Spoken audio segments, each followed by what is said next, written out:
What's good, YouTube? We're back with another Market Watch, but first, the must-watch videos of the day. Fast Feet going with the Uraby themes is hilarious. So it starts off with Uraby, whatever you want to call him from the ancient days, and his text says he has fast feet, and it just shows all these hilarious situations with him having fast feet. Moves real nice. Video meme done by the professional gamers, so definitely check that one out. And also, Simo got me pretty good here with the What's Good YouTube remix here. So it's a really funny, really nice techno remix. He got me pretty good. Go check that one out. But let's go ahead and get into the Market Watch of the day, and I'll switch up to have a proper screen capture for you guys on the fly editing here by John Moore. We've got the Code Talker on the front page of TCG Player now, meaning it's moving high volumes of cards. People would rather just try to buy this in Link Spider rather than buy the structure decks. And it's kind of getting expensive for people to do so. At $350 lowest on TCG, and it was $350 lowest on eBay, but is now $4 lowest on eBay. These are moving. 114 by this guy at the $4 mark. It's really starting to move fast, and with good reason. Gofu was a 1-card to Code Talker for the beginning of the format, but you have to use Link Spiders till we get Proxy Dragon, and Link Spider is starting to be $2. So if you're looking for the entire package, it's about 4 plus 2 plus 2, but that beats buying 2 structures, right? But $9 for 2 cards out of the structure deck, starting to get up there. I personally haven't bought the structures yet myself, and I've waited on this, and probably should have got to it sooner. But if you're behind on these, Link Spider is reaching towards $2. It's already over 2 on eBay as well. So TCG Player is your cheaper option if you'd rather avoid buying the structure decks and buying the singles from the OTSs and other people who have ripped them open or traded for them. Definitely, I would suggest going this route. I would say any deck that is really abusing their extra monster zone should probably be looking at these cards. Even zoo decks, some zoo decks should be looking at these or having access to these, but other zoo decks just ignore the link mechanic for now. So, talking about some Code of the Duelist and what's happened here. Mega Capital G releases a video asking if Code of the Duelist is really as bad as people say, and is defending Code of the Duelist as a set. Robbie cautions, do not buy Code of the Duelist. He's saying, from an investment standpoint, it's a terrible decision to buy this sealed product, and that all the cards will be going down.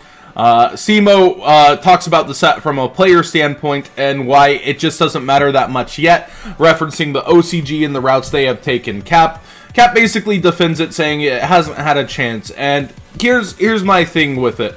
I wouldn't buy Code of the Duelist sealed product. If you want to buy Code of the Duelist, you should buy the singles, and I think there will be some impact on the meta, but not that great until we see our September ban list, and the September ban list neutralizes True Draco and Zoo. So, I know you all don't really love it when I come over to Yu-Gi-Oh! Singles here, but I just want to say they have the cheapest Firewall Dragons on the market, but also their packages are something to note. They have entire packages for the Vendread cards, for this World Chalice, and this World Chalice price is actually pretty good. It's $33 US for the entire deck. So let's say instead of buying just 2 boxes, you could buy 3 Firewall Dragons, which is the chase card of the set, and the World Chalice deck, and have money left over to spend. So you could even start buying the super rares that you know are going to go down. But all these prices, these are sneak peek prices. They're going to dip before they go up ever. Like Cap says, there hasn't been a YCS, but there's not going to be for a little bit more. Ultra rares always go down. This was at like 12 something last night on here, and the US market, it's lowest $8 now on the refresh. Ooh. Or no, that's a Japanese super. So it's still 12 lowest. Let's refresh to make sure I refresh down here. Yeah, $12 lowest on the US market. But the thing about ultra rares is, look at Neptibus. He started at his sneak peek at $20. 20, and he quickly shut down one of the most busted cards ever. And it's 3. Ultra rares just can't hold value because they're so easy to pull with 4%. So no ultra rare from like more recent memory seems to hold value unless it's like just iconic, like Sage with Eyes of Blue. It seems like ultra rares really have to define a meta and be iconic to get that price point. Other cards include Rescue Ferret is tanking quickly. They had it up at, they haven't lowered it yet on Yu-Gi-Oh! Singles at 24. It's already at 19 on the American market. And it's not that great of a card. It's really cute, it's hype, but it's going to just continue to go down and not see play. Firewall Dragon being the main chase card of the set. Yes, it is a game changer. From a player standpoint, it's busted. People are already talking that it needs an errata or it needs to be limited, or people are even talking about banned and it hasn't even come here. But it's $40 right now, and here's the thing. Japan released a jump promo of this as the fastest reprint that's ever happened in all of Yu-Gi-Oh! Faster than Dark Magician got its alternate art from starter deck to core set. Faster than Blue Eyes. Faster than any card ever. It got its alternate art. Will the US be the same? Probably not. We'll be waiting a while, but it's guaranteed that both Firewall Dragon and the Code Talker will probably have multiple forms, as they are very iconic and from the show. So this being the chase card of the set right now is a sign that you should probably be buying singles. And if you can wait on Firewall Dragon, wait on Firewall Dragon. Like, that's kind of the whole point of them saying don't buy this from Robbie Cole's perspective, because this is the main cash card. It's only $40 out the gate, and it's highly likely to get a reprint. And then the rest of the cards are low value. So my point is, if you want cards, get the singles. Don't bother with sealed product. 2 boxes will not satisfy your deck's needs. This isn't Battles of Legend that we've been spoiled by recently. This is a core set. This is not our Pendulum Evolution, I believe it was called. The Pendulum set where we had the Magicians. This is not the Pendulum set where you buy a box and you get everything. This is a core set. You buy a case and you're not guaranteed everything, but look how cheap the singles are right now. If you want Trickstars, a Trickstar entire core is a box and a half. And this comes with everything you could probably want. You get 3 reincarnation and 3 of everything that you want.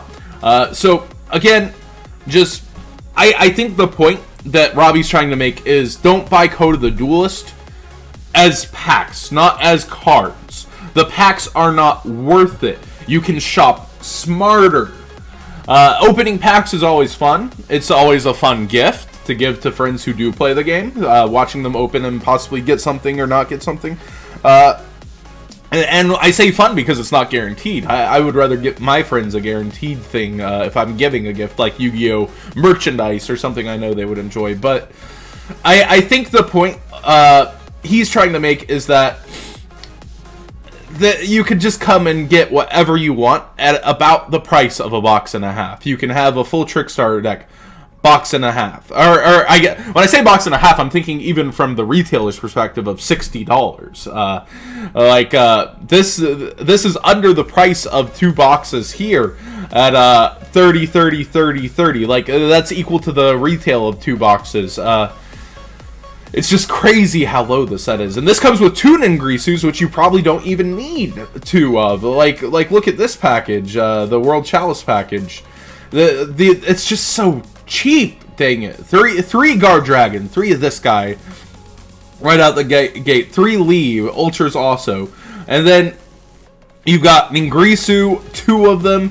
3 Ib, 3 Arm. Just 3 of everything you could want, all packaged together. And that's like retail, the 1/3 price of a box. But we were never paying retail, were we, boys? I just think overall, the set's playability, the Vandreads are super exciting. I think it was a great addition. I think it'll be our TCG archetype that impacts our meta differently in the future. And I really do like them. I wouldn't say not to buy the cards, but if you're playing meta, I don't think there will be an impact. I think it would be very, very rash to say after looking at the OCG and then also playtesting ourselves that there will be an immediate impact from any deck versus Masterpiece. Because, to quote DP Yu-Gi-Oh's channels, what does World Chalice do to Masterpiece? Absolutely nothing! That's pretty much it. That's what, you know, they do to Masterpiece. Absolutely nothing would be a very, very good summary. You have to find the chink in the armor after he forces your resources. It's unlikely. So until we see a ban list, Code of the Duelist won't have a huge impact. The Twilight Sworns definitely won't be impacting the meta itself, but it can give a boost to the Lightsworn deck, potentially. The Trickstar deck definitely has the ability to top, but it's an FTK deck. It's kind of that hollow shell of, as long as you don't side for me, I'm pretty good. Like, it could take an unexpected W somewhere, but it's also A, got to perform through its own combos, and then B, not be sided for. And that's happened before. Kenny So's Comic Odyssey burn. But as I would say, I think there's a middle ground here with Cap, Simo, and Robbie. I think the point a lot of people are trying to make is the set's not terrible. As Mega Capital G says, it's not terrible, but I don't think it will be meta-defining or impacting. I also think that you should buy singles instead of sealed product. I don't think Robbie's saying do not buy Code of the Duel straight up either.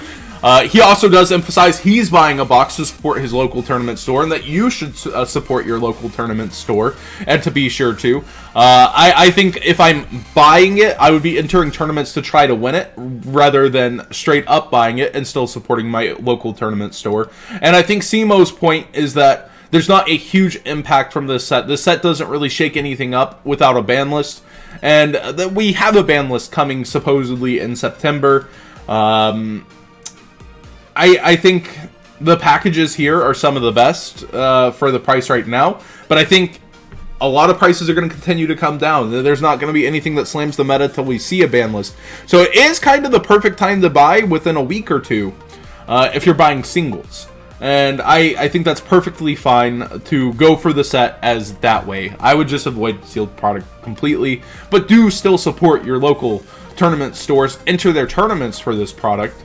I think that's the way to get the most worth out of getting this set. Thanks for watching, guys. Hopefully you enjoyed this. What do you guys think of everybody's opinions? I'd love to hear what you have to say, actually, about what both Simo, Robbie, and then Mega Capital G fighting the other side. I'd like to hear what you have to say, because I think they all actually brought great points about the argument. I think there's a bit of a middle ground to be reached there, though. And I think my final say is just get what you want this way. $33 for the Stargrail core. Super cheap. Again, under 2 boxes for just picking out what you want. And it doesn't get much better than that from a set that actually could have an impact after a ban list. Thanks for watching, guys.